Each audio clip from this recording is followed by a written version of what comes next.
Compromise.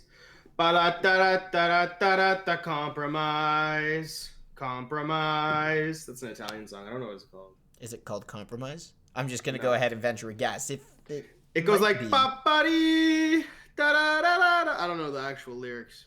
Oh, so it's not actually called Compromise. That was your improvise. You really think they're going to use Compromise in an Italian song? Compromisio. Wow, that was anti-Semitic. I don't think you know the definition of that word. Yep. I don't think anybody does. It's a hotly contested subject. Switch topics. Deal. Don't you love the opening 2 minutes and 12 seconds of this show? No, wait, that's not. It was the opening 48. Never mind. We're going to have a day. Hey, I should probably look at my notes. You know what's really funny? Michaela was giving me shit for not posting on my stories. You just swore on stream. You said you were avoiding that. I don't care. Schwit is not a real swear. I don't care, and then proceeds to make the censored word so that you clearly do care. Are we all supposed to post right now that this show is happening? That's what I do. I always do live in 5, and then you changed it, so now it's live in 2 minutes. Oh. Well, what if I reset the timer to 5 right now? That would be nice, but it's okay. I'm into this. Boop. Yeah, all right. Fine, I'll type about it.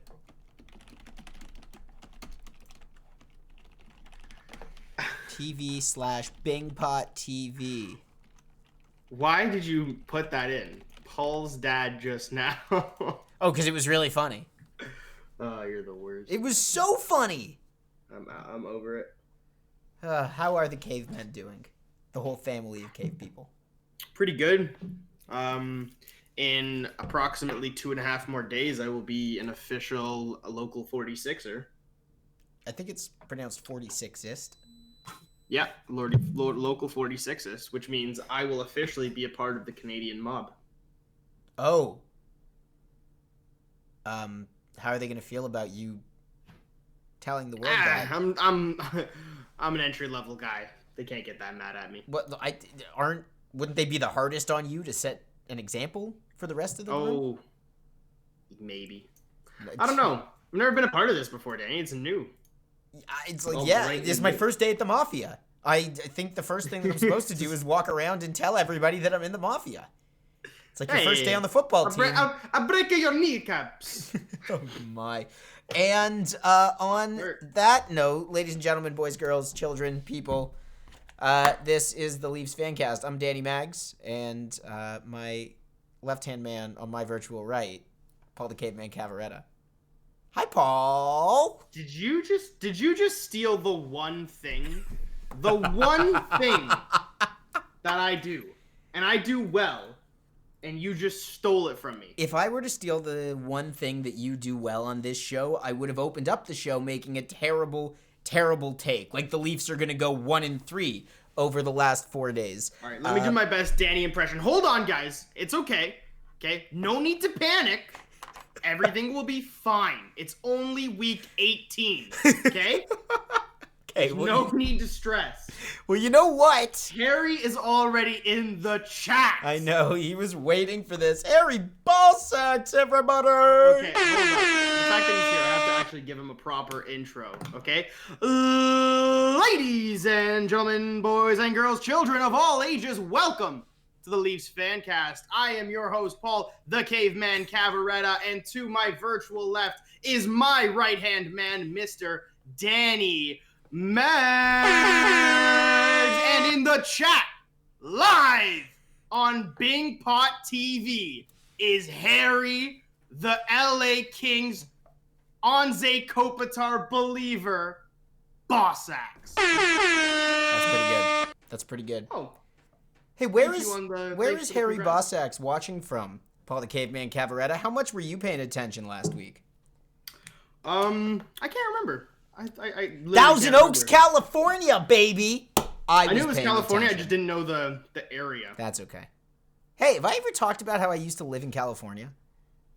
Constantly, and unfortunately, it is constant. Harry Bossak's actually opened up the chat. So normally what we'd like to do is recap the show, and we can very quickly tell you that the Leafs beat up on the Winnipeg Jets at a game that we all watched together. They played the most boring game of all time against Edmonton and lost. Then they lost Austin Matthews and Joe Thornton, but still won against Edmonton. And then they lost. They didn't lose again. No, they won. They won against Calgary yesterday in a game that they should have been exhausted from. So the Leafs are looking good, but as Harry alluded to, the way we've got to open up this show is talking about something big that happened in the Canadian division. Caveman? I mean, what else is there to say but God bless Patrik Laine. God bless Jarmo Kekalainen. And if you would, I wish we had that like beep button, like beep, or like that Hyman button, so we could like interject whenever I want to swear. Yeah. But good riddance to Pierre-Luc Dubois. Finally, not my problem anymore. So I'm very happy with the situation. I want to. This was my immediate thought while I'm trying to dig in through all that was going on. So Harry, we as Leaf fans in Toronto, we are kind of basketball fans indirectly, and this city has a very interesting relationship with one Vince Carter. When Vince Carter didn't want to be a Toronto Raptor anymore, he faked injuries. He told reporters he just wasn't going to dunk anymore because I don't feel like it. Vince Carter saying, I'm not going to dunk anymore.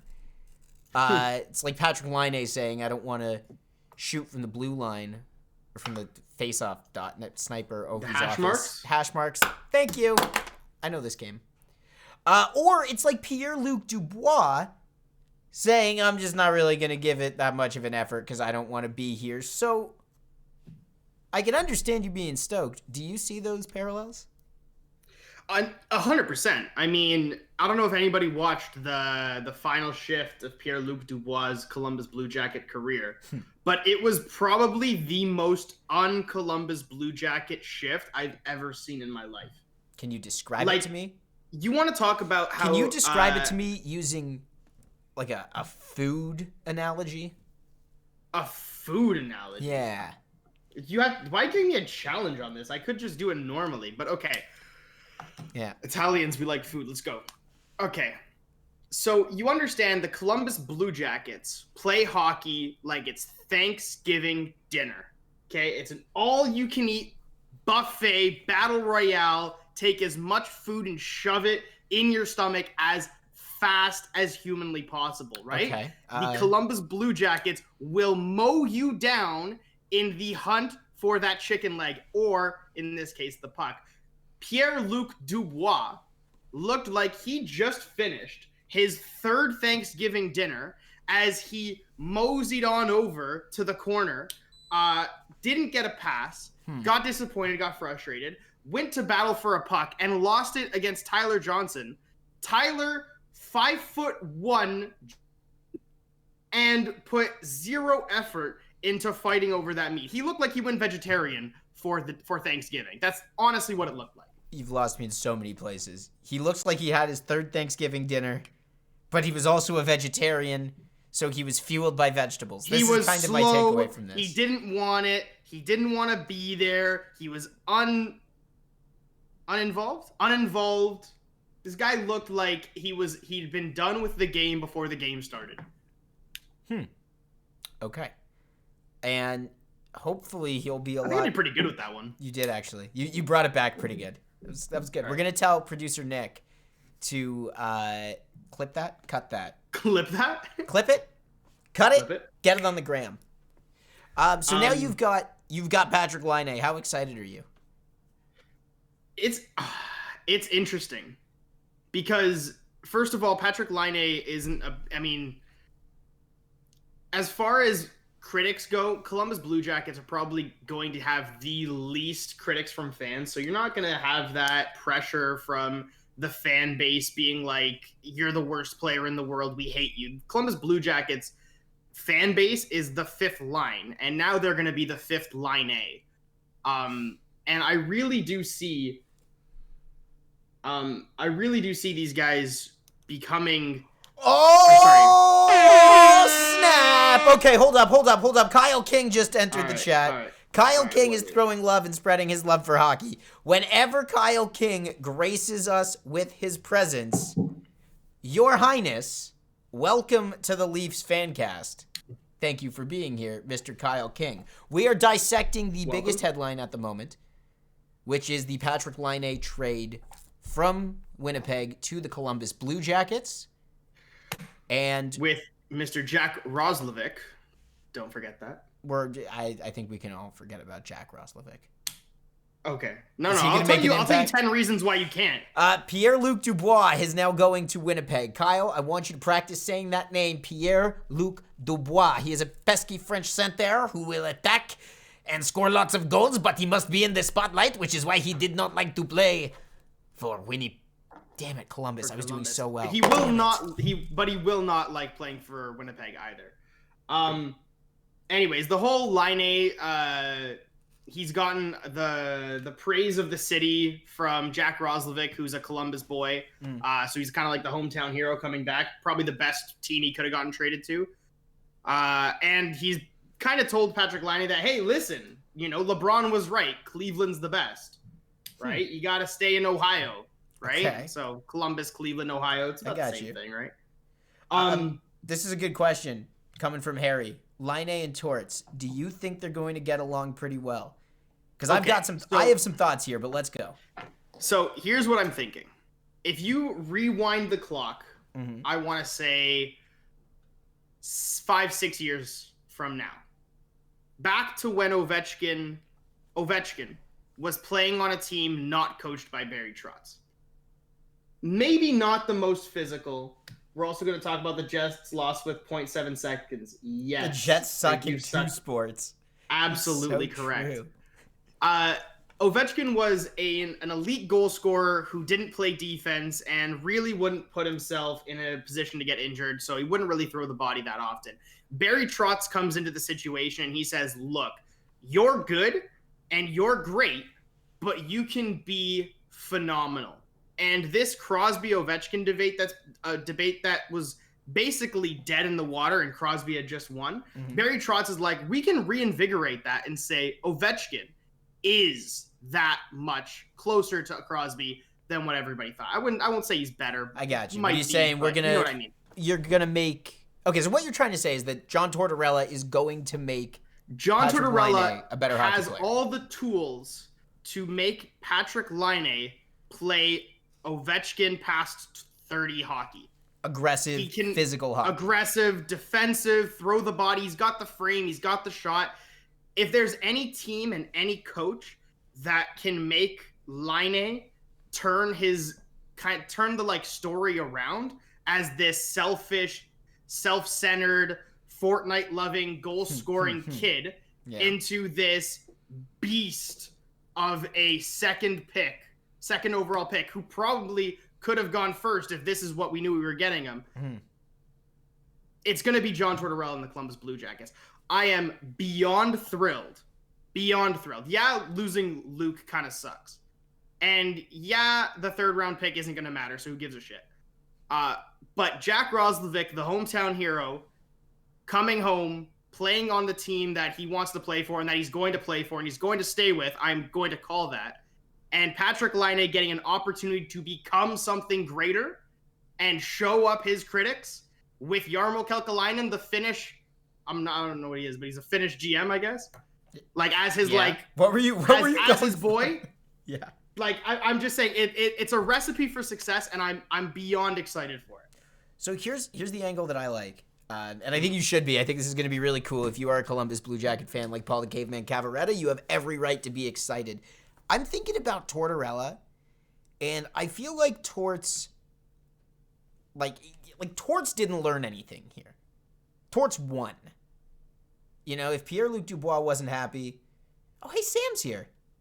What's going on, Sam? If yes, the potential, Harry, is insane. So if John Tortorella didn't learn anything here, and he feels like he's right, which I think that's the case, you look and say, okay, well then did Laine or Dubois learn anything? And I actually think neither of them did in that Columbus situation, but Laine probably learned something not being happy. You know, and I think at some point it'll pass the moment where it was, I'm going to keep this up because I'm already so unhappy. But I think he's got fresh perspective. I think for Patrik Laine, this really needs to work. If you want to be the superstar that people told you your entire childhood you were going to be, and your entire minor hockey career that you were going to be, then now he's got to prove it. And so I think he'll actually buy in a lot more to Tortorella, and I think that will gel really well for the two of them. What I'm gonna say is Tortorella didn't learn anything because Kekalainen and him have such a pact or such a trust in each other. Mm-hmm. And believe me, if this Laine and Roslovic deal wasn't already in the works when he benched him and scratched him on Saturday, I don't think that happens without Kekalainen coming out and being like, "Okay, Torts, you can't do that." But I think because it was already in the works, they were comfortable with the situation, saying like, "Okay, you know what? Send a message. Like, show this kid that he can't do what he wants, and even if he leaves here, he's not going to get away with it, right?" And Winnipeg, I don't think he's going to be able to get away with it either. I'm blanking on his name now. Paul Maurice? Yeah, coach in Winnipeg? Coach in Winnipeg, yeah. Paul Maurice is not a guy him and Tortorella are two coaches that do not mince their words. So if he's ever going to get in shit from his coach, mm-hmm. Winnipeg is probably the best place where that's going to come to fruition. Okay, but like, what was Dubois? What did he want in all of this? Like, does he want to be the guy? Because he's going to Winnipeg and he's not going to be the guy. There's already Scheifele and a Wheeler. Like, what is he trying? No, Dubois didn't want to be the guy. He wanted to play in a town where hockey mattered, right? I mean, I think this has to do with the idea that athletes are more than athletes. They're celebrities, kind of. And he said it in an interview. He was very candid about it. He mentioned that there's hockey, professional, Pierre-Luc Dubois, and then there's off-ice person, human, Pierre-Luc Dubois.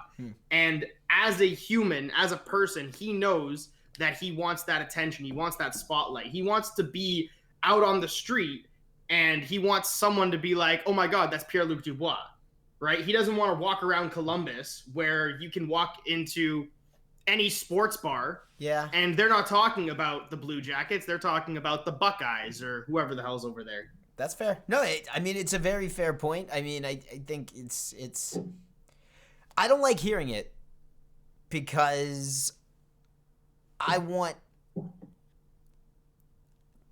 to see the kid just realize that, like, he is one of the very few privileged group of people that gets to play hockey for a living, and it shouldn't matter what. Yeah, absolutely. Like, even the guys who, you know, were just on the cusp and end up playing first-line minutes in a place like Germany, like, the fact that they can still do that professionally, it's insane. Yeah. And I get it, but the ego, it hurts me to hear. I get it. Yeah, and you know what? When I think of Dubois, like, Dubois' situation is different than Laine's. Like, from what I remember with Laine, he wasn't happy with the opportunity he was getting. He didn't like being the second primary, or like the secondary scorer on his own line with Kyle Connor. You know what I mean? Let alone the second line, right? Like, I think Patrik Laine wants to be that guy who can score 60 goals and will score 60 goals because every power play, you know where the puck's going and it's going to him. So, right? And I think that's the difference between the two of them. One wanted that, like, superstardom, where the other one wanted, they both wanted superstardom. One wanted it more off the ice, and one wanted it more on the ice, which is honestly kind of a big judge of character, and why I'm really happy to get rid of Pierre-Luc Dubois. I mean, that's fair. Then, and for all the reasons we talked about, it makes sense that you'd be really excited. Great points made by Sam in the chat. I know we didn't call them out, but I wanted to draw some attention to them because they were good. So now let's segue this back into the Scotia North TM division. So, So we have the Toronto Maple Leafs, who have been playing real well.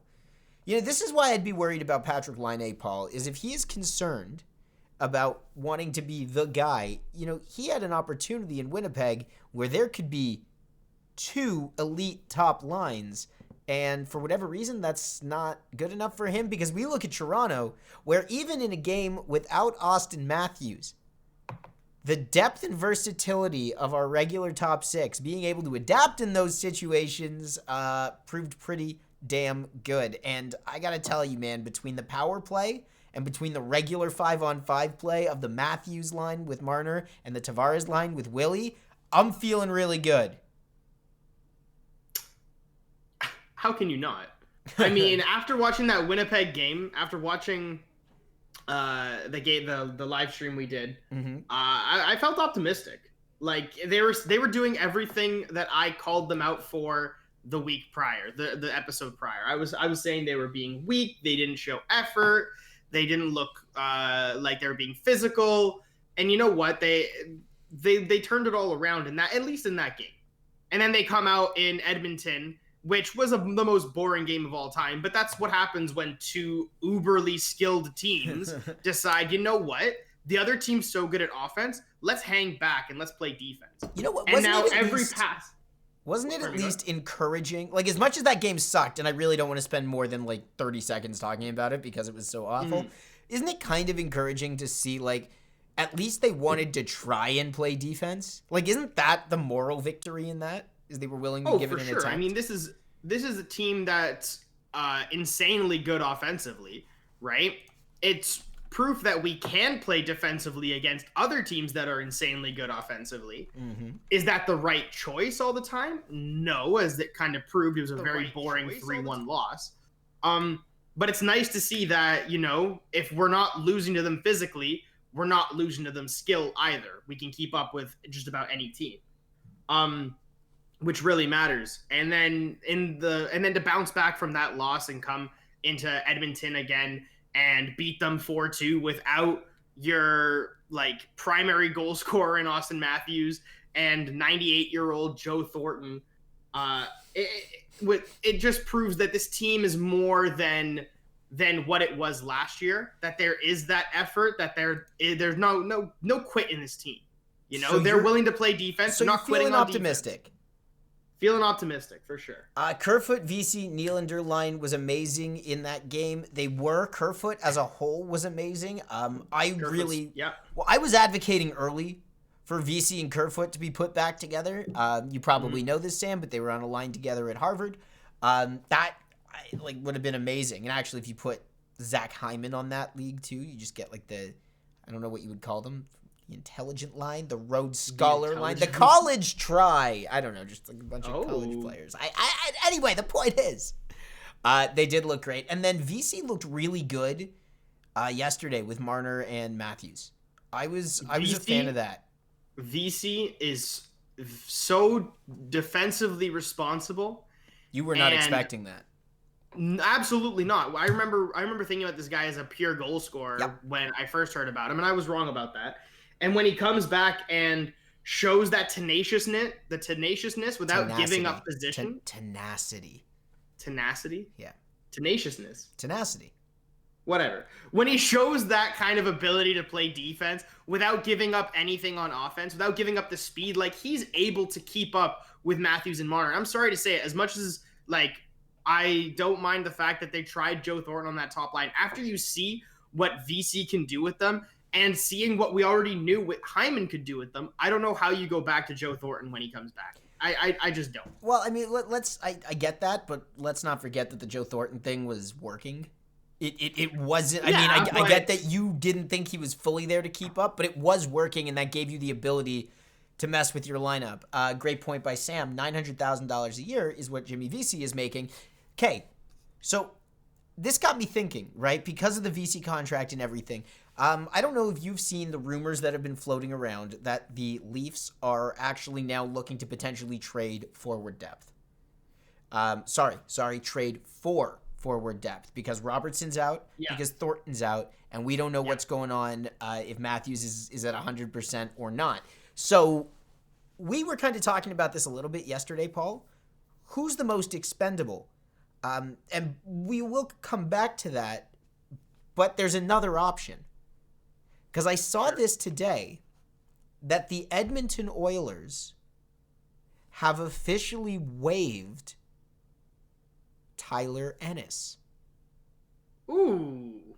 And now I'm wondering, does Tyler Ennis make sense if the Leafs can claim him? I don't know how much he's making, and that might mean that they can't.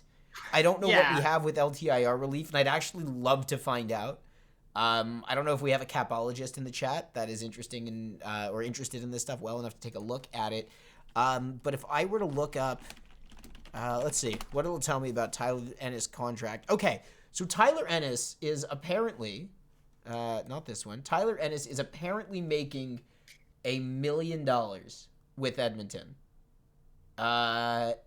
Sam, I agree with what you're saying. Thornton gave Marner the green light to shoot. And I'm not disappointed with that. I think VC playing with them still gives Marner the green light to shoot. I think Marner always had the green light to shoot. But now you just add a third party who's fast enough to get those rebounds, to get in the corners, so Matthews and Marner don't necessarily have to. So I think Ennis makes a lot of sense. What are you thinking? No, Tyler Ennis only has $1 million cap hit right now, Nick. Oh, And are you saying that the Leafs have 2.75 to play with after that LTIR move? So Tyler Ennis could potentially fit, and I mean, he knows these players, so it's not like you're getting somebody with no chemistry. One of the other things that I've been looking at is the idea that the Leafs are in a sprint right now, and there was a good article on Sportsnet, I think, about this, where Austin Matthews, and it's pretty obvious he didn't look himself in yesterday's game. Austin Matthews probably would not have played that game in a regular season. But because everything is condensed and every point matters that much more, they played him and he played through injury.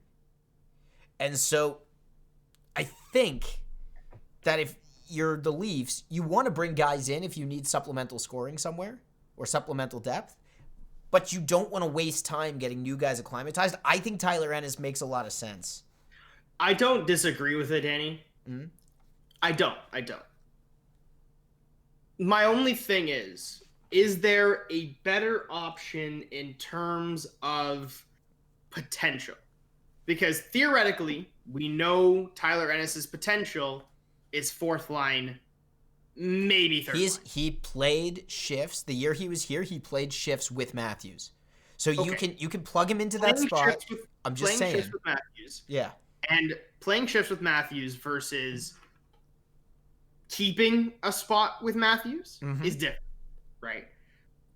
Like, for example, Nick Robertson can play shifts with Matthews.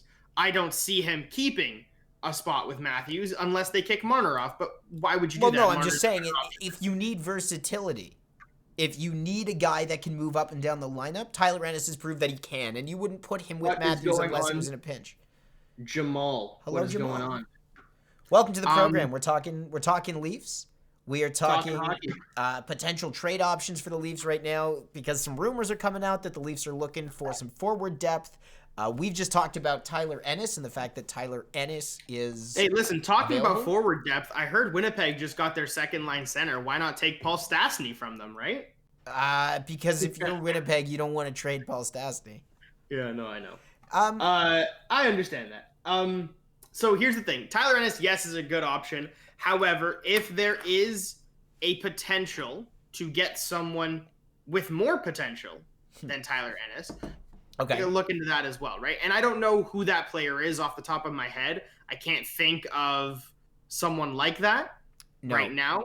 But if you're gonna give up somebody to get somebody better, like for example, if we have $2.75 million available right now, and we drop Dermott's $1 million or Hall's whatever he's making, you get that much more, right? So if you can get a that much better player than Tyler Ennis, do you really say no to that? Okay. And I don't think you do. Okay. It's worth a conversation, but there's a couple things to consider here. So the first thing is, who's the actual player that is expendable if the Leafs are going to make a deal for someone at forward? The first question is, should they? And I'm actually going to take the stance and say they shouldn't do it, and I'm going to say why. The players that are most likely for you to give up right now it's probably Travis Dermott. It's potentially on the blue line, like maybe you can deal a prospect in Timothy Liljegren. Why? I guess my question is, why would you give up these assets especially when the expansion draft is coming up and you're going to lose somebody. It may be Dermott. And if you give up Dermott, what does that mean? Does somebody poach Kerfoot in the draft? Are you exposing Kerfoot in the draft? I wouldn't say that the Leafs are in a place where they should be dishing assets right now. And for that reason, don't make the deal. But you would be okay giving up Dermott or somebody else?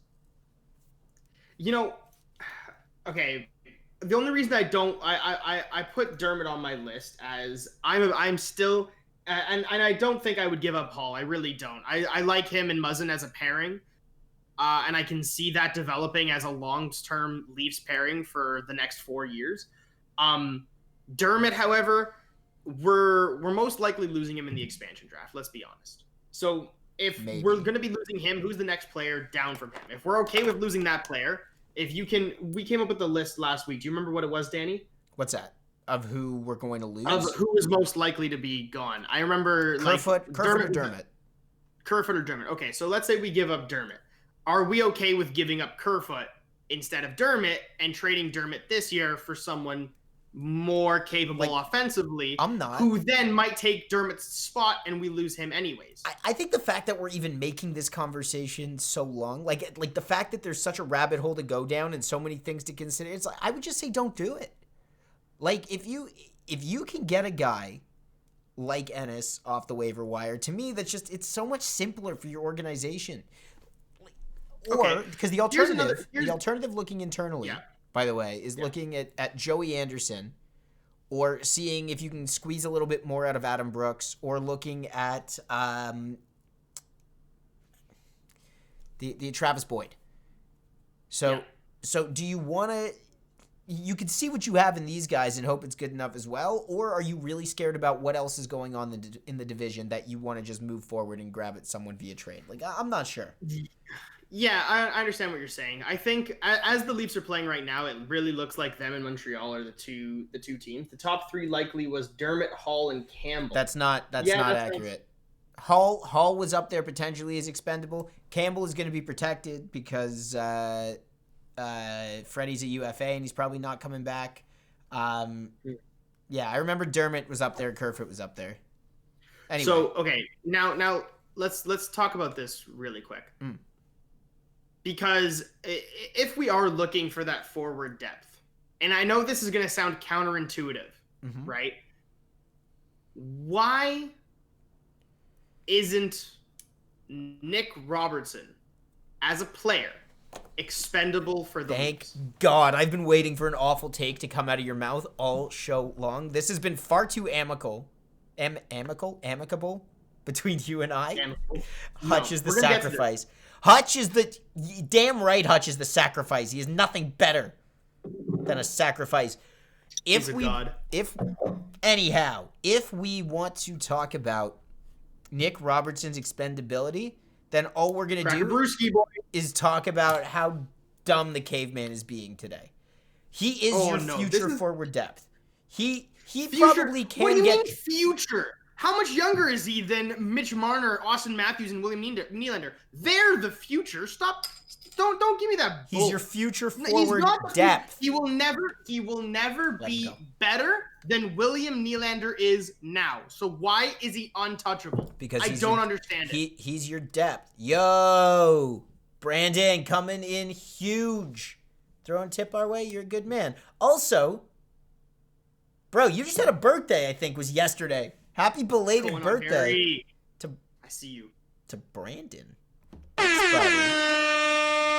That's for you, Brandon. We're happy to have you. Okay. What Nick said makes sense.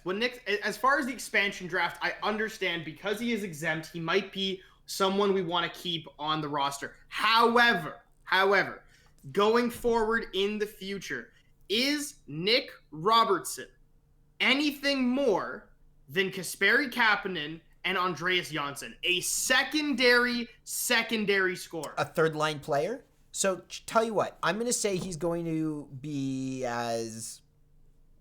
he could be a first or second-line player in a couple years, playing with either Tavares or Matthews, depending on what the left side looks like. But it doesn't matter, because even if he is a third-line guy, you want Nick Robertson on your third line for every single year of his ELC. And then, when he wants more money, then you can give him the Kasperi-Kapanen treatment and you can flip him for an asset. But you need that in your team in the years coming up. I saw Sam say 19. He's 19. So he's inexperienced and he's not someone we want to take into the playoffs to win us a Stanley Cup. You know what? You're right. You're right. At 22 years old, the Avalanche shouldn't have brought Cale Makar into the playoffs a couple years ago. He was too young and inexperienced. Come on, man. No. It's a dumb argument. Those are two different players. Cale Makar was already a surefire, guaranteed, can't-miss prospect. Nick Robertson may be that. He may be. You're right. He may be. Playing with Sidney Crosby, he may score 40 goals. Play anybody with Sidney Crosby, he'll score 40 goals. Mm-hmm. Nick Robertson, okay, is not the goal scorer the Leafs need because we already have 4. Dude, if Robertson doesn't get hurt, we're not having this conversation right now because he is the depth that replaces Joe Thornton, who got hurt. The only reason that we need depth is because we lost Nick Robertson, our depth. Why would you trade depth for depth? And I'm not trading depth for depth. I'm saying if there's something better, more available, why not take that as an option? Sam is making a great point that we don't know Nick Robertson's ceiling. Leave him on the team throughout his ELC. He's going to be more valuable later. Oh, my God. But what if he isn't? We had this, and here's why I bring this up, Danny. Me and you, back in FanCast Season 1, had this same argument with a certain player named Jeremy Bracco. I took my stance I'll tell you why it was different. Wait, but I took my stance on Robertson, like you taking your stance with Robertson, and we did it with Jeremy Bracco. Same position. Yeah. Same position. I argued that he was a non-untouchable player, that he was young, his potential was high, everybody saw him, before his potential fell, we should dump him. Because you know what? Dumping a maybe for a surefire thing, in my opinion, is 85% of the time the right thing to do. Okay, so there's too many things to break apart with that. The first thing is, at the time, okay, this was in 2017. Jeremy Bracco was still a prospect, and a highly touted prospect at that. And we knew at the time that the Leafs were going to lose an eventual JVR, etc. So we knew that was going to be important, and it's the same thing. Hang on to him. Now, Jeremy Bracco didn't pan out, but at that point in his development, you certainly weren't getting rid of him. And with Nick, you actually know what you're getting. Well, like that. Oh, sorry. I just saw Tuesday. I saw that. Oh, my God. I believe that's what they're calling Tuesday. February 20... What are you looking at? February 22nd. February 22nd is a Monday.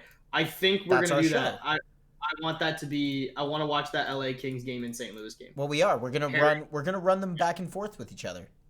So perfect. Monday the 22nd, which is that's Monday, February 22nd. 4 weeks from now. Yeah. Exactly. Bracco is not a star right now. Ooh. Nick, get out of here with that. Yeah, producer Nick Faro. I don't know where you're getting with this. That everyone said Bracco is a. That is not how that works. Okay, here's why I'm gonna tell you, Danny. Yeah. Why it made sense what you said with Bracco then, okay, and why it makes less sense now. Time out. Harry's throwing shade on Nazem Kadri. No, Nazem Kadri is a goddamn star. Even if nobody recognizes him, he deserves to be. Nazem Kadri is a saint. He's a great player during the regular season. But Danny, don't. Sorry, go on. Give me this. Jeremy back then, we didn't know necessarily what Matthews, Marner, and Nylander were going to be, and we did not have Tavares. So having Jeremy Bracco, who could be a 20-25 goal scorer in your system, made sense. Because you didn't know Nylander could score 30, possibly 40. Should have. Matthews is going to score 40, maybe 50, and Marner could put up 30. Right. You didn't know that. I mean, I think we did know that, but that's fair. We did know that now. Okay. And before he falls, this is all I'm saying. Before he possibly falls and not costs us, because he doesn't cost us anything if we don't get rid of him, right? Right. All we're talking about here is his potential. Potentially, he's a first-line But who can you all-star get back? Who can you get back for him right now? Google it.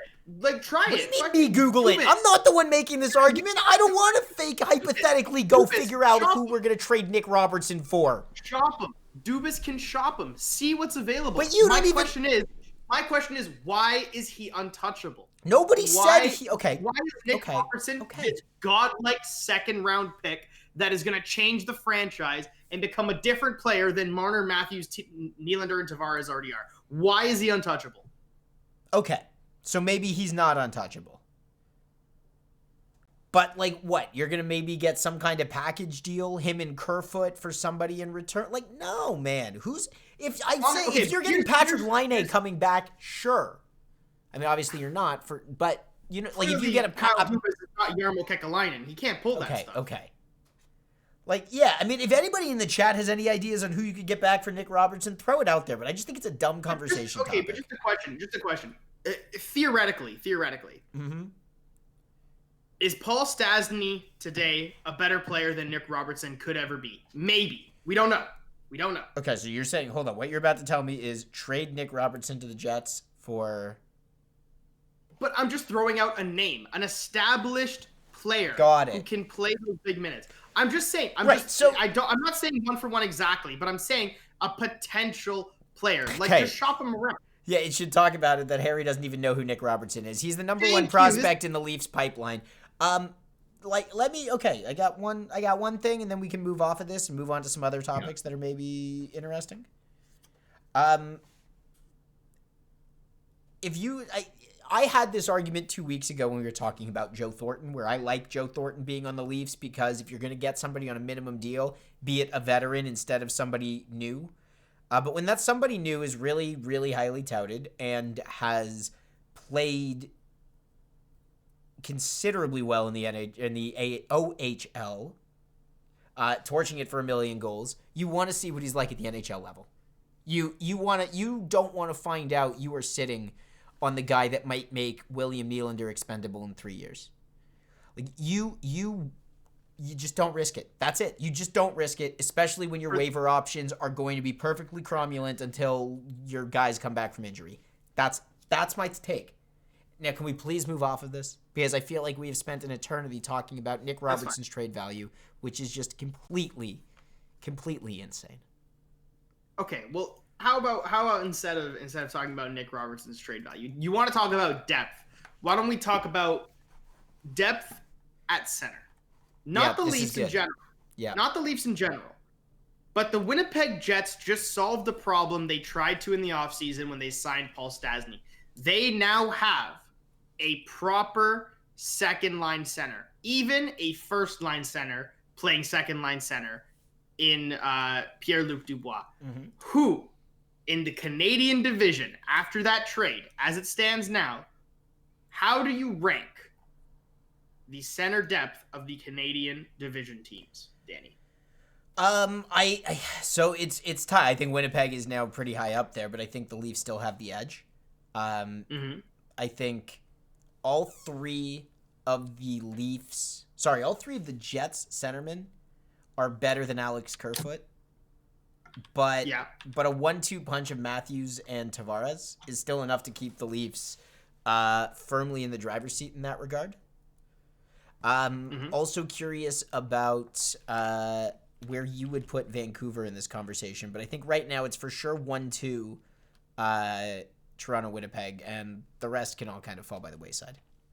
So here's where I think you're insane and absolutely insane. I guess I kind of didn't really consider Edmonton.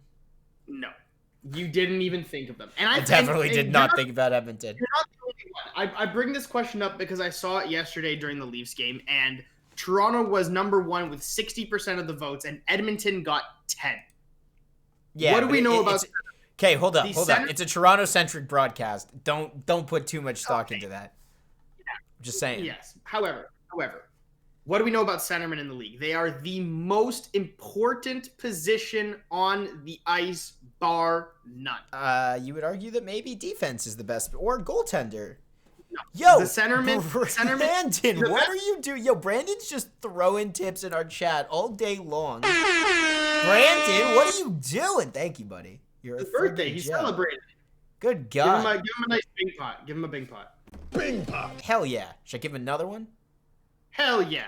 Bing pot. Oh, damn, dude. It feels good. The center position is the most pivotal position in the NHL. In hockey in general. That's why they call it the pivot. Yes. Go on. So when you have two of the top 3 or 4 centermen in the league on your team, and you are not even considered the best in your division, that's a problem. Edmonton, by far, is number 1. By far. In terms of center depth? In terms of center, I don't even care who their third and fourth. No. I don't even care who their third and fourth line guy. I'll tell you their names right now. Let me pull this up. Hold on. Edmonton is at their best when Connor and Draisaitl are on the same line.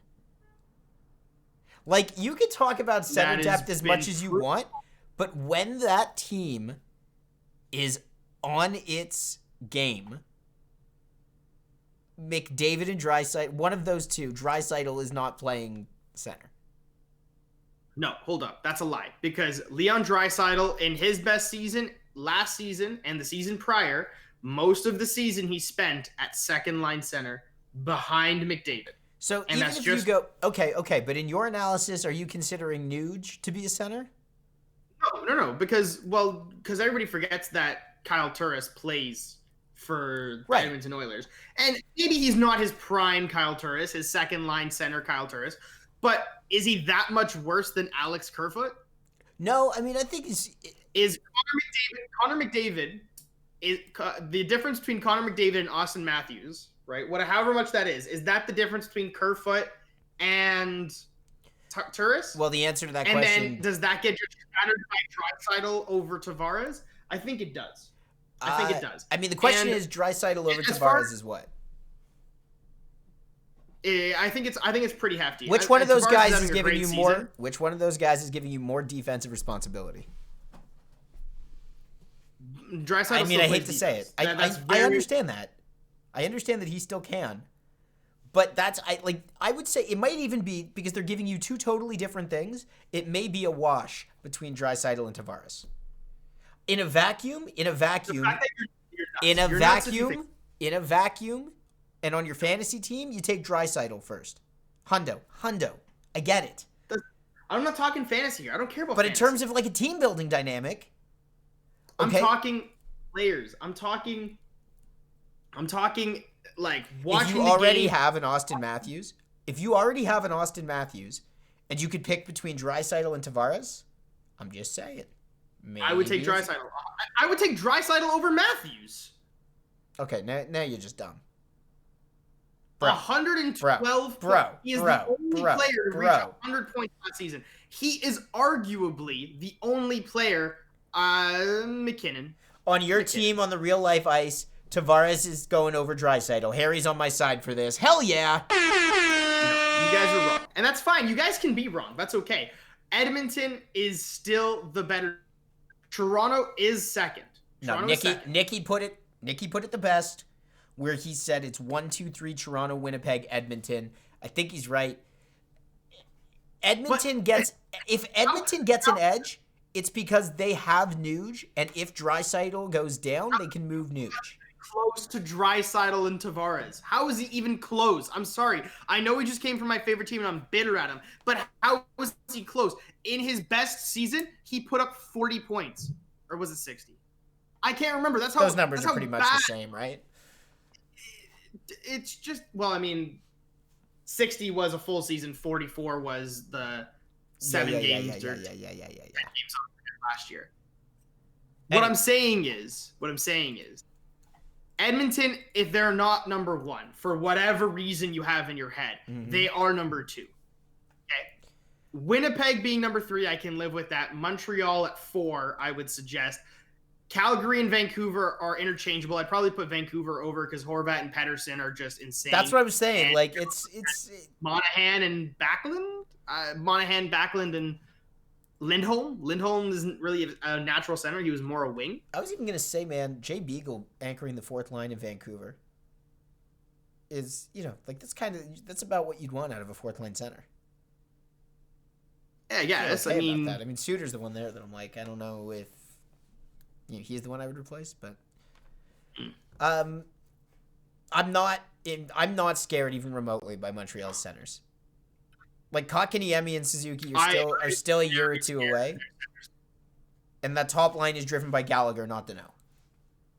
Danault that's fine. Tyler Bozak. Also, in Dubois' best season, he got 61 points. Yeah. So what were you saying? That it's Dubois over Tavares? He's not even close. He's not even close to Tavares or Draisaitl. Not even close.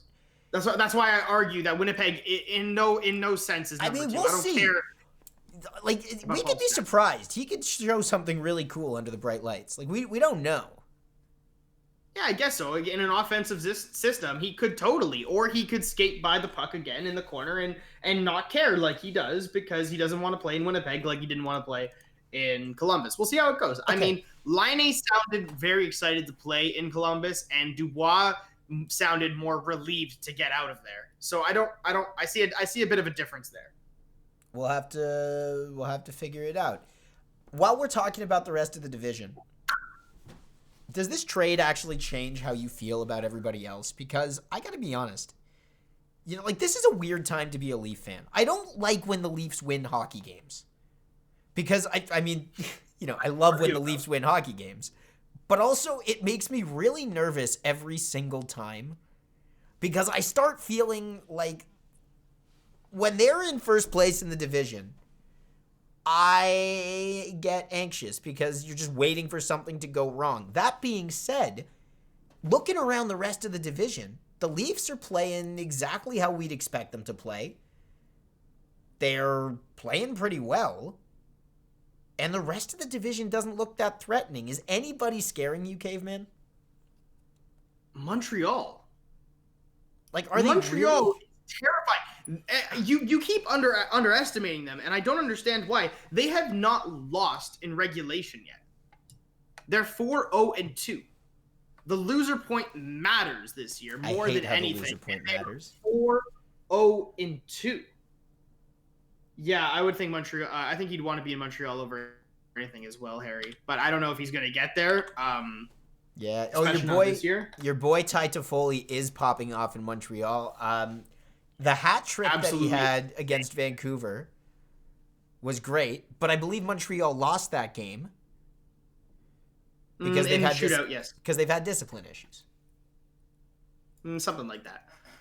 So, but looking at these teams, like Winnipeg doesn't scare me still. They've beaten Ottawa twice or 3 times. So out of their 4 wins, how many of them are legit? Not really. Calgary's only played 4. Okay. Right? Yeah. Edmonton doesn't scare me at all. Edmonton looks weaker than I anticipated, which I already anticipated they would be bad. Ottawa looks like I was right, and they're gonna battle every night, but they're still not the best team. Vancouver literally just shit their pants and does not know how to play hockey anymore. And they're a great team on paper. I don't get it. What's wrong? I know. Well, okay, hold on, man, because as Leaf fans, we've been dealing with this for a while. They're a great team on paper. What is actually happening on the ice? I watched. They're minus 13. I watched a bit of the Montreal-Vancouver game on Saturday night. And it is weirding me out every time I find myself rooting for the Canucks. 2 things happened watching that game.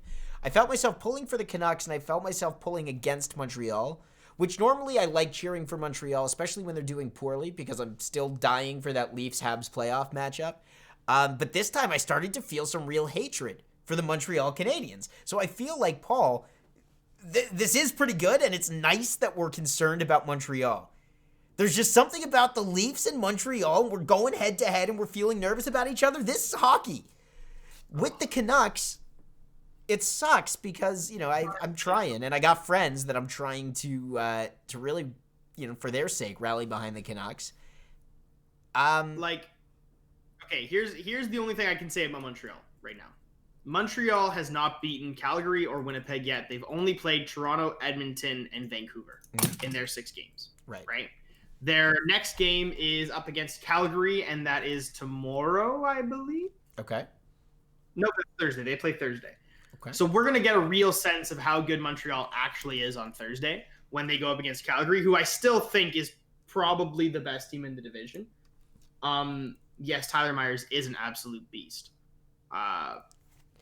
But we skipped Montreal is still scary because Nick Suzuki, as much as people are saying, as much as you say he's a year or two, or no, you said Kotkaniemi was a year or two away. I think between the two of them, I think they're both a year or two away from being what they are. I mean, this could be. I think that's incredibly scary because Nick Suzuki has been linked to and reminds me when I watch him of Patrice Bergeron, and I don't want a Patrice Bergeron on Montreal.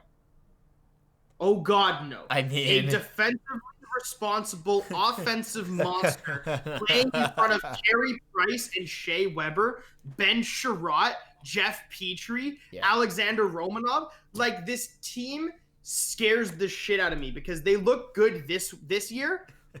Wait until they develop. Like, this is the Leafs from 2 seasons ago. They're only gonna get better. I'm so I know I'm supposed to be getting upset, but like, I'm hearing you say this and I'm just getting so excited. Because how long has it been since Leafs Habs games really felt like they mattered? Like, Kotkaniemi. Yeah, that's a great point. Kotkaniemi is 21 and he's not done growing. Like, this is gonna be a lot of fun. I'm not excited. I don't know why you're excited. Because I want these games to matter. I want a hockey night in Canada on a Saturday night between the Leafs and the Habs. I want to sit down and be amped up and look forward to it all week. That's what I want. I want to sit down and watch the Leafs have a chance against the Montreal Canadiens. This team looks untouchable. I'm like, in the future, they look like they're going to be untouchable. Yo, Sam's roasting you right now, by the way. Because you're making the point that Nick Suzuki and Kotkaniemi are still growing. And meanwhile, you were just making the argument that at 19, we should get rid of Nick Robertson before we find out what he is. But that's totally different. These guys are already on the team. They're already holding the spot that they have. They are already the second line and third line center who could possibly be the first line. But that's just because there's no Austin Matthews. Let me finish. On the Leafs, where are they? Because these were the guys they picked. These were the stars that they decided that they were going to bet on. And you know what? It's turning out that they were right. We bet on Austin Matthews, Mitch Marner, no, you didn't William bet on them. That was not a bet. That's not a bet. That's not a bet. That's winning a lottery and being handed $1 million. Like, you don't have to earn that money. There's no risk involved. You know that's a safe play. I understand playing in the lineup. I understand there's a spot somewhere. All right. Everybody. Let's just bring this in. Okay? For every goal that Nick Robertson scores as a member of the Toronto Maple Leafs this year, we're going to roast Paul the Caveman. And that's it. And we're just going to do that. And it's going to happen a lot because Nick Robertson is that good. And not just today, not just this season, but every season that Nick Robertson plays hockey, we're going to make sure to roast you when he scores. Okay? I'm just saying. That's it. After his entry-level deal, he no longer plays for the Toronto Maple Leafs. You owe me $100. I said that, but I said wait until the end of his ELC. He's not going to be playing in his... Never mind. My argument isn't that Nick Robertson won't be a 50 or 40 or 30 goal scorer in the league. I'm not saying he won't. Mm-hmm. What I am saying about Nick Robertson is the last thing I'm going to say about it, and the last time I'm going to say it, what I'm going to say is that we don't need another one when we can get a different piece that fits the system better. But you can't give me an example of that piece. So, case closed. A defenseman. Case closed. I don't care. Case a closed. Goalie. I don't care. Case closed. Case closed. Case is closed. Would you rather closing have the case? Goal scorer Nick Robertson, 40 goal scorer Nick Robertson, or Matthew Tkachuk? Okay, we're gonna do an experiment here. Okay, this book is the case. Get it? It's closed. Garbage take. It's closed. Anyway, Sam, you gotta let him go sometimes. So don't stress. I have a question for you, Paul the Caveman Cavaretta. Yep. Is there a goalie controversy in Toronto? Every week. Let's do this. Okay. So Jack Campbell is kind of a monster. Anybody else notice Jack Campbell being kind of a monster? I noticed he's won 2 games. He didn't face a lot of danger the first time. And yesterday he proved he's a bit of a monster. He got injured by Matthew Tkachuk. Harry Bossack, you're welcome. Yes, thank you, Harry. Thank you for Jack Campbell. He got injured by Matthew Tkachuk on purpose, not on purpose, whatever you want to say. Mm-hmm. And he still stays on the team, or in the game, sorry, and he plays his heart out for the last 3 minutes, and he gets the win like he deserved because he played great. Jack Campbell is just a beautiful human being. A .923 save percentage playing against... In 2 games. Well, yeah, and one of them was the Ottawa Senators, so Yep. You know what? That's not too good. But the Calgary Flames, Yeah. Johnny Gaudreau, Sean Monahan. No, look, he played well, and he looked good. He looked confident. The Leafs looked good in front of him. These are all the things you want, especially in a game where they were exhausted.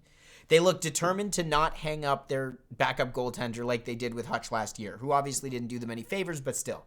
So, I don't think there's a goalie controversy, by the way. There is no goalie controversy. No, there's Frederik Andersen has played fine. And Frederik Andersen is going to dictate when there is a goalie controversy in this city, not Jack Campbell. If Campbell plays well, that's great, but it isn't until Freddie starts to dip that we're all going to start getting stressed. Sam, you've got it exactly. Nail on the head. Freddie is the guy. Oh, for sure. Freddie is always going to be the guy Now, last until week- Freddie stops being the guy. Exactly. Until Freddie decides that he wants to give up the net. That's my point. And last week I said I still want to see this happening more, where Jack Campbell is getting more starts. For sure. In a week where you've got 4 games in a 7-day span, like I just think it's better to give Campbell more of those starts. I would say still split it 50-50 later in the season. Then you can start reeling that back. Later in the season, you give Freddie a longer leash as you get ready for the playoffs. That's what I want to see. But if you're on the opinion that there is a goalie controversy, get your head out of your ass. Yeah, there's no goalie controversy. I think the goalies are playing as well as they can right now with trading chances, and he's the McElhaney. Yeah, I agree. The solid goalie. So I just want to bring this up. Yeah. I think the goalies are going to play as well as they're going to play. Freddie, his numbers still look a little pedestrian, but that's okay. They'll come up as he gets in the groove of playing games and he gets back into Freddie mode. You know what I mean? Yep. But how weird is it? How maybe not confident, but how much do you trust our defense right now, Danny? I want to know on a scale. I want to know on a scale from Winnipeg to Montreal, how much do you trust our defense in front of Freddie and Jack? I mean, you're right. It's weird. It's super weird. I trust our defense a lot. I feel as though any issues that we've had with the team have not been with the guys on the blue line. We had a bad game from Brody when we lost to Ottawa. But our flaws and our faults, like this is why this was a weird show to prep for today. Because neither of us are angry at the team about anything. No. And normally when we are, it's either A, goaltending, or B, defense. And so like I do trust our defense right now. I like what I'm seeing. Bottom line, you want to take my temperature today regarding how I feel about the Leafs? That's it. I trust our team. I like the way they're playing. I'm bracing myself for some kind of disappointment in the next 7 days. That's all so I can sad do. to say. No, but I mean, what else is it, right? Like, this is life as a Leaf fan. Harry, I don't know, you probably don't know this very well, but like, we are the franchise that is just, its disappointment is the definition of the Toronto Maple Leafs. And so even when things are going well, that's uncomfortable because we know it won't last. So, Paul, in answer to your question, I trust our defense about as much as Montreal's right now. I think side by side, they're great. I really, really want to see more from Mikko Lehtinen. You almost had it. What? Did you say you trusted as much as Montreal? I did, yeah. Ugh. Danny. Okay, now I'm going to pose this question because you just said that. Okay. Pause your thought. I understand you want to see Lehtinen play. So do I. I think he needs to be given a real shot, not as a 7th D, but as a 6th D. I really think he does. But can you explain to me how you think they are as trustworthy as Montreal's D? And I will give you this scenario. Okay. Freddie wants a day off. Campbell wants the same day off. That doesn't happen. We have to slide Michael Hutchinson now in the net. Do you still trust them as much as you trust the Montreal defense? Danny, go. I think your hypothetical situation is dumb, but I will entertain you anyway. If you had to put the Leafs D in front of a goalie that you don't love, do you trust them more than Montreal? I say as much because so far, I think Morgan Rielly is playing really well with TJ Brodie, so much so that I think Brodie has solidified that back at the blue line so well that Morgan can do what he wants to do and get 3 assists, no problem, like he did in a game against Calgary last night. I feel fine about that pairing. That means if you're deploying Muzzin and Hall against teams' top competition, they've proven that they can shut things down pretty well. So really, the only question mark that we have about the Leafs' defense is that third pairing. And let's call it officially... One second, I gotta be right back. Ooh, really? You're just gonna... I'm in the middle of a thing, and you're just gonna be like, sorry. Really? And he's not even gonna leave? I really hope that's okay. And I hope nobody... died. Caveman, are you okay? I'm going to answer the question to you anyway. The only real question then, if you're comparing the Canadiens' defense to the Leafs, is you're looking at that third pairing. And if you call it Bogosian and Dermott, then compared to Alexander Romanov and Brett Kulak, it's pretty well a coin toss, man. When you're talking about third pairing D and you're talking about, what, 12 to 15 minutes a game? Less? When you're talking about defense, the top 4 is all that really matters. Your third pairing, as long as they're solid enough to fill in the blanks, I'm okay with saying that I trust Travis Dermott and Zach Bogosian as much as Brett Kulak and Alexander Romanov. I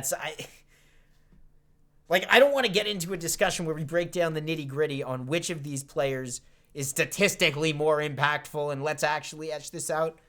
When you talk about what they actually have to do, which is fill in the gaps, I think it's a wash. So my point here, Caveman, was that Bogosian and Dermott versus Brett Kulak and Alexander Romanov, that's a wash. Yeah, for this year, yeah. Okay, yes. That's fine.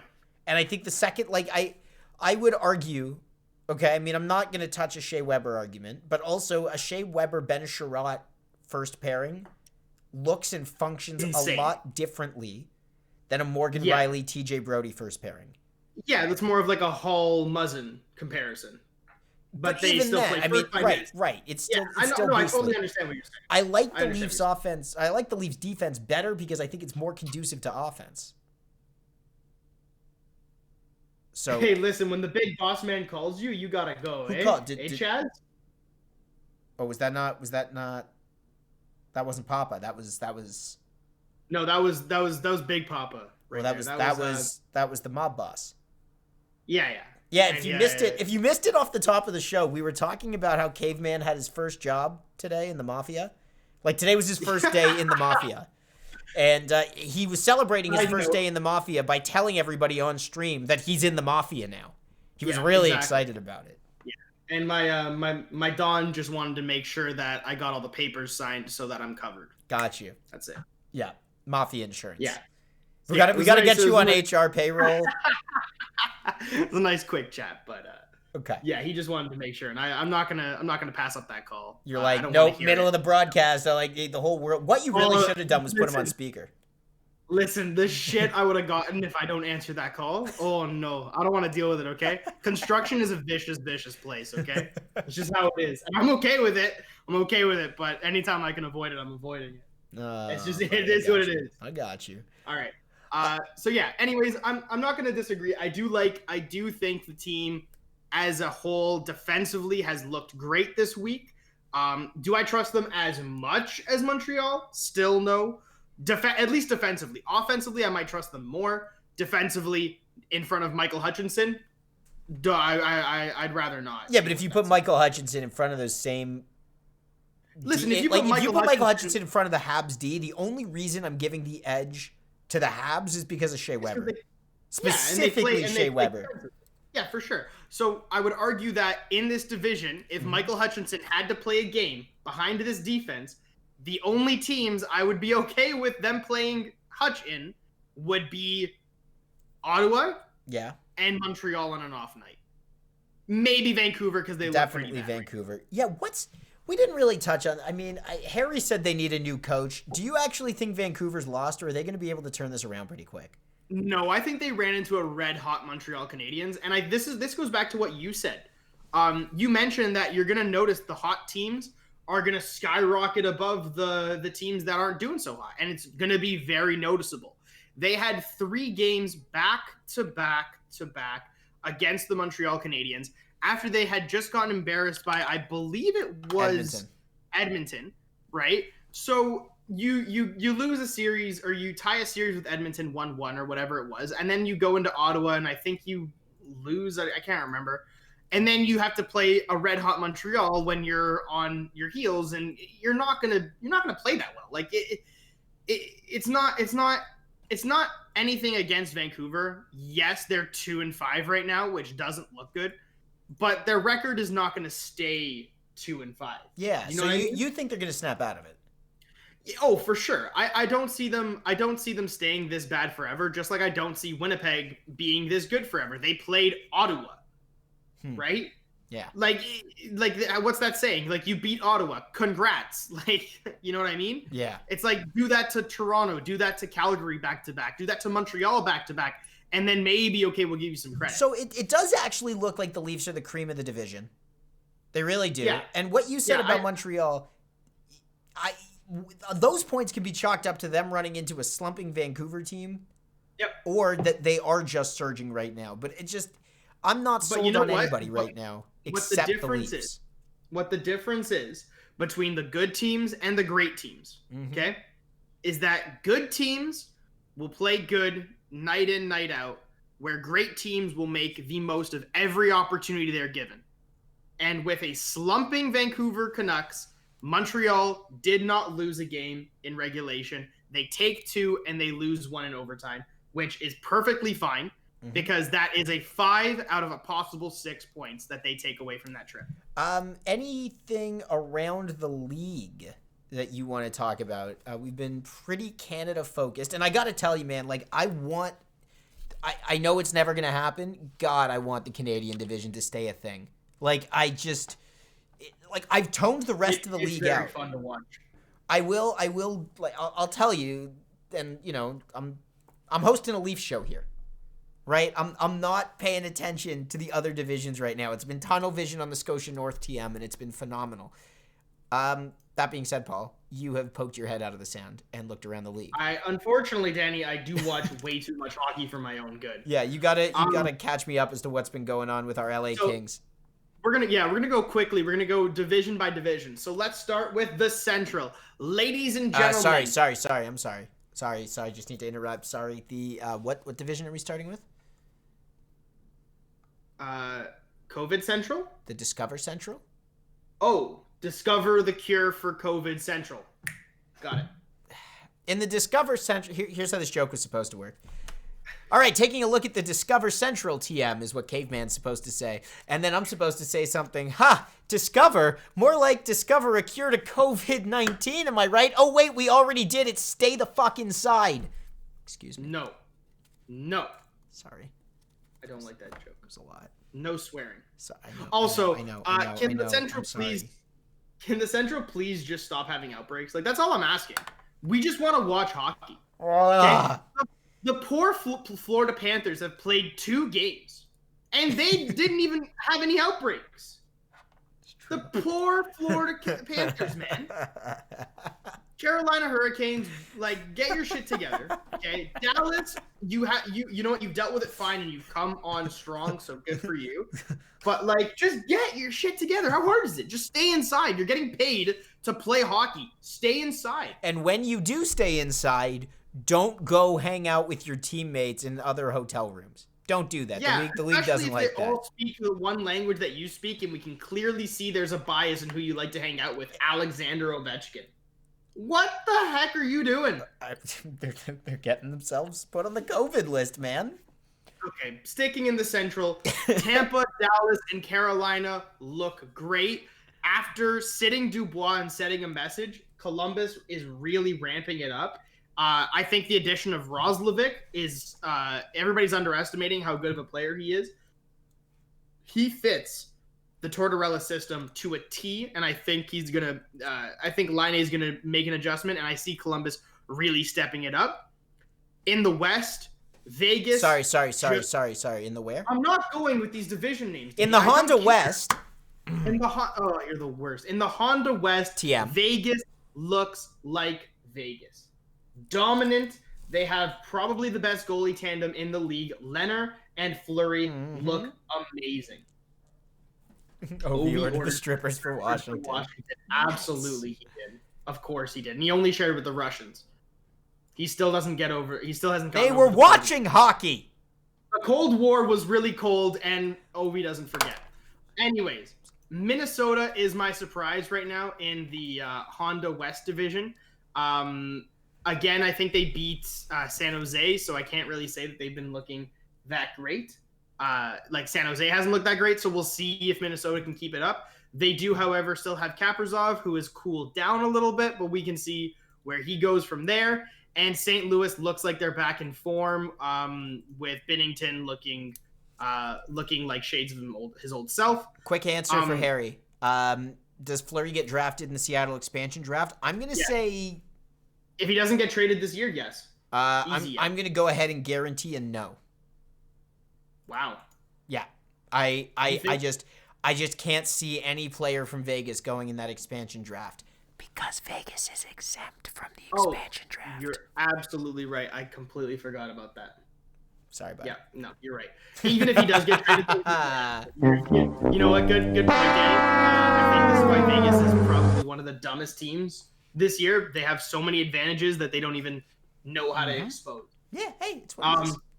And I will say, and I'm sorry to say this because I know our boy Harry is in the chat, but I miss the California road trips, man. I am craving those easy wins through the California road trips right now. Last year was the only year that the California road trip was supposed to be. Saying. Why is it the season that we can't go to California? They are terrible. Every year it's a disaster when we go there. And now when they are the weakest they've ever been, we can't go get our easy points. In Canada. Oh, that's true. Nobody in this time zone looks forward to the California road trip. It sucks because the games are on hella late, which is actually great for me, but in addition, like, it's always just so difficult to grind out W's there. And yet, granted, LA does look like the best of the California teams, so, good for you, Harry. All right. Picking the right team. From the Honda West, the only place left to talk about, the Mass Mutual East. TM. Okay.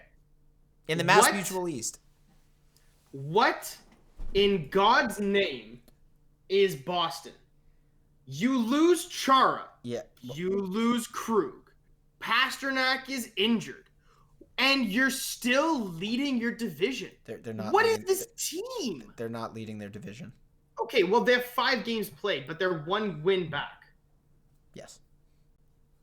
Actually, they are tied points. in W's with the division-leading Washington Capitals, who have 3 cheater points, who have not lost a game in regulation, much like the Montreal Canadiens.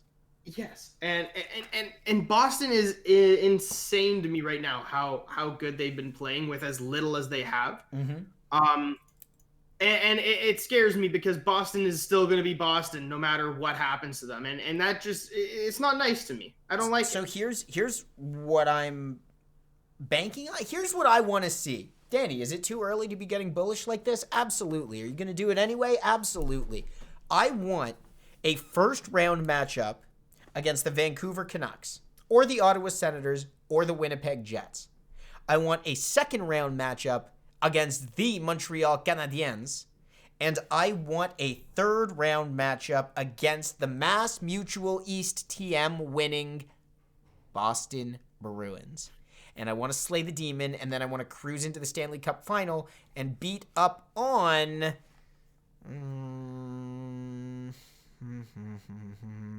Tampa? You want to beat Tampa? Vegas. Colorado. I like Vegas. I think it would be like the most ridiculous thing for the Leafs to play Vegas in the Cup final, because it would be like all the pressure is on the Leafs entirely. Are you going to let an expansion team who's been in the league for 3 years get their first cup? You've been waiting 50 years more? Mm-hmm. Yeah, that's exactly like Ovi beating Sid to get to the cup and win it all. That is exactly that. We've got to go through Boston for it to really mean what I want it to mean. You know? Couple quick ones here. Okay. With the Russians getting suspended. Yeah. This division looks tough all around. Lafreniere looks invisible, which kind of sucks for New York. Yeah. Buffalo is a good-looking team in the toughest division in the NHL. And I want to just take a quick look at you mentioned that the North Division was the Scotia North TM was going to be one of the most entertaining divisions to watch. And I can't help but agree with you when you look at the top 12 scorers in the league right now, and 8 of them are in the Scotia North Division. TM. Yeah, I mean, also taking a look... Including a league-leading Mitch Marner. So we can take a second to gloat about Mitchie. For whatever it's worth, the Leafs in particular have played the most games league-wide at 7. Most everybody else is in the 4 to 6 range, unless you're the Florida Panthers. Florida Panthers with two wins. Undefeated, by the way, the Florida Panthers. Mitch Marner leading the scoring race feels great. I am right. As in, I said you probably would have wanted them on your fantasy team, and so far, he hath not disappointed. I feel great about it. He's been good. He's shown up this year. Kopi leads the league in A's. Yes, he does. The apples are not falling far from the Kopitar tree. That wasn't that bad. You know what? I thought about it. I was like, this is weird. Where's he going? Then it landed, and then I watched it for a little bit longer, and I thought, you know what, Paul? That was pretty solid. Thanks, buddy. 7 apples. Good God, that's a lot. What? No, he has 9. He has 9. He has 1 goal, 9 apples. 1 goal, 9 apples? 10 points. Leading the league in points with McDavid and Marner. Kaprizov still leading the league. Ty Smith also in points for the Devils on D. The defenseman Ty Smith. Yeah, but guys, I mean it's only 2 weeks in. I know, but it's only 2 weeks in. Yeah, you're right. There's a lot of Leaf stuff that we didn't get the chance to touch on today, and this is going to be an earlier show than most. We're probably going to close it just after 7:30. And before we get into the FanCast Forecast, one thing I wanted to ask about, Paul, regarding the Leafs specifically, Barabanov, he has not been getting a ton of ice time. We figure he needed some time, and this is a guy on the Leafs' fourth line. And we do like talking about fourth line battles in Toronto. Yeah. At roughly 7-8 minutes a game, he finally made his first impactful anything of the season yesterday, drawing a penalty. What? Yeah, exactly. Leafs scored on the power play. What? Do you have an opinion on this guy? No. Like, are we I got wasting a nothing- roster spot, or is it a wait and see on him still? I don't think we're wasting roster spots. I think Because remember, Russian import, right? So the question is, I don't think we're. And okay, sorry. Go ahead. Well, so Mikko Lehtinen in the same boat, right? Mikko Lehtinen's ice time has been going up slowly, but it hasn't been substantial.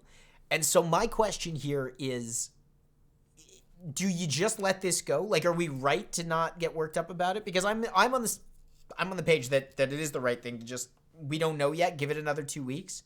Like, let the guy have a month of NHL hockey under his belt. Yeah.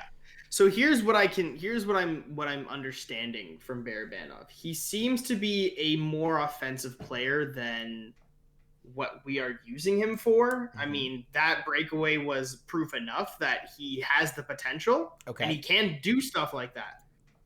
Giving him ice time slowly on the fourth line and letting him build his confidence and get used to the game, whatever it is, keeping him with the team, making him happy, and just getting him in the game. Right now, I think where he is fine because there isn't a spot for him anywhere else. Mm-hmm. Do you know what I mean? There's no position that I can say, okay, take Simmons off the power play, put on Barabanov. I can't say that. Right. I can't say take Marner or Kerfoot off the penalty kill and put Barabanov there. I can't say that. So would you? Right? So you just want to leave him and let him get his exposure slowly? I think the Leafs are talking about getting this offensive depth. And I think the solution in part is let Barabanov get his legs underneath him, let him build his confidence.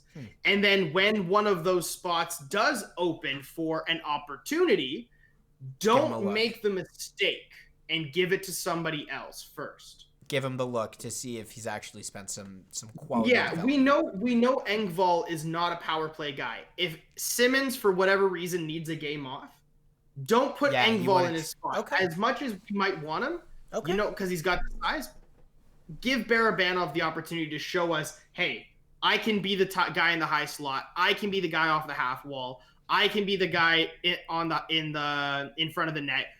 Let me prove myself. Okay. You know what? And then give him that opportunity and then see what he does. And if he does something with it, well, then you know what? There's another weapon that you just unlocked.